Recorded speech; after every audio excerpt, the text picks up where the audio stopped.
There was a conviction recently of a terrorist, Boko Haram. I believe his name is Husseini Ismail. He was convicted for 20 years by a high court. He was a Boko Haram terrorist. Nnamdi Kanu was convicted, I think, last week, and his own conviction said life sentence. I don't understand why one terrorist is getting 20 years and the other is getting a life sentence if you're saying that. I think Pastor made a good point. There's this idea that justice is served differently, and it affects the problem. Mr. Speaker, I'll conclude by saying this. I've been an advocate of state police. I've sought the wisdom of more experienced members like Honorable Sada Soli, Honorable Ado Dogwa, even yourself and the Speaker. I think the definition of insanity is doing the same thing over and over and over again and expecting different results. Somebody said that earlier. We cannot be sitting in Abuja and expecting operations to be efficient in Benue. We have to go back to communal policing. You that are older than us always tell us there was a time when if a guest comes to a community, everybody knows him.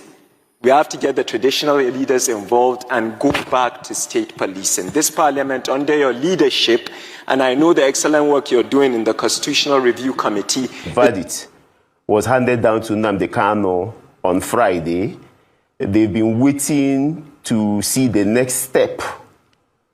The Igbo man does not believe that Nnamdi Kanu is a terrorist. In fact, as a matter of fact, they view Nnamdi Kanu as an agitator, a freedom fighter.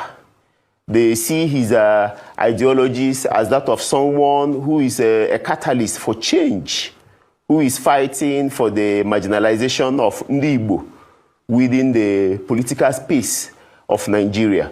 So everyone was hopeful, even though we are still keeping the hope alive, believing that his matter will be resolved politically instead of this punitive measure, which has not really helped the matter. As a matter of fact, the judgment has increased the followership of Nnamdi Kanu. A lot of Southeasterners who were before now were kind of indifferent to the matter. There's an awareness now that, look, what this man is calling for, his ideologies, they are within his rights. You know, calling for self-determination. It's not terrorism. We do not see Nnamdi Kanu as a terrorist. The elites, the political leaders in the Southeast have been speaking, they have been putting out statements. And we are glad that he has drawn enough attention to himself and to his plight, that everybody now is coming together to stand united and speak with one voice that, look, we should rally around him and believe in his cause. So the general feeling is that of disappointment. We were all hopeful that Nnamdi Kanu will be released. And like the Deputy Speaker, Honorable Benjamin Kanu, you know, the way he appealed to Igbos in his statement, I read it, and he called for calm. We have seen Bianco Ojukwu calling for calm too. We have seen the governor of Abia State, Dr. Alex Oti, you know, asking everybody to calm down, that the Southeast governors would try their possible best to ensure that a political solution is applied to Nnamdi Kanu's case. So everybody believes that, everybody in the Southeast especially, believes that this is selective justice, that he has not committed any crime, and that calling for self-determination cannot be interpreted to be a terrorist act.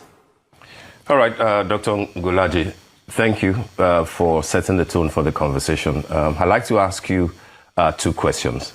First will be to know what sort of political solution you will be looking for, you'll be hoping for, or that you think that the Southeast governors and those who are supporting Kanu's cause will be working towards. Will it be to let the law run its course? Because, of course, Kanu will have the opportunity to appeal the verdict, and that if it goes all the way to Supreme Court, maybe possibly appeal to the conscience of the president for the sort of clemency that he granted a few people a few weeks ago.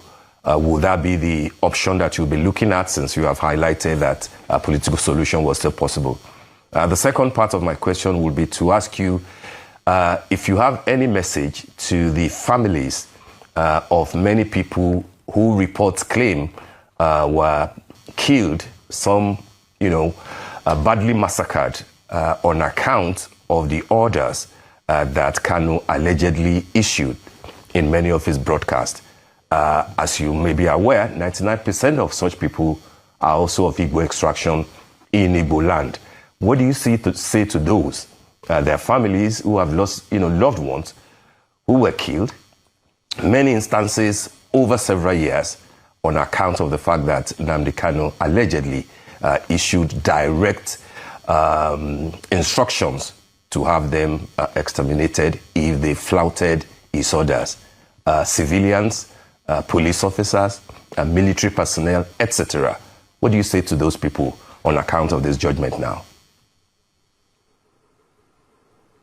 Oh, thank you very much. First of all, let me commend the Southeast governors and other political leaders in the Southeast who have been trying their best, including traditional rulers, to ensure that Nnamdi Kanu is released from DSS custody and pardoned. So we are looking at a presidential pardon where everybody would come together at the negotiation table. And even if it's a conditional release, let him be released. I believe that that would douse the tension in the Southeast, and that the economic and social activities that has been negatively affected by Nnamdi Kanu's incarcerations. And let me make it clear that Nnamdi Kanu has consistently disowned the sit-at-home order. And that what actually happened is that some criminal elements, non-state actors, have taken advantage of his detention to unleash mayhem on people in the Southeast. And Southeasterners, majority of them has consistently denied the fact that it's Nnamdi Kanu that gave direct orders for people to be massacred. And I wouldn't want to use that word massacre, because what we find in the Southeast is just a kind of spillover of the heightened insecurity in Nigeria, whereby people are being kidnapped and are killed and all whatnot in some states of the Southeast.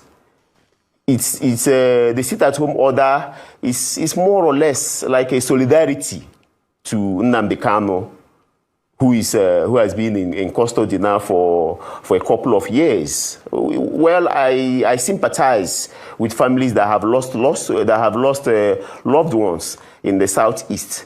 But like I said before, majority of Igbo does not view Nnamdi Kanu as a terrorist.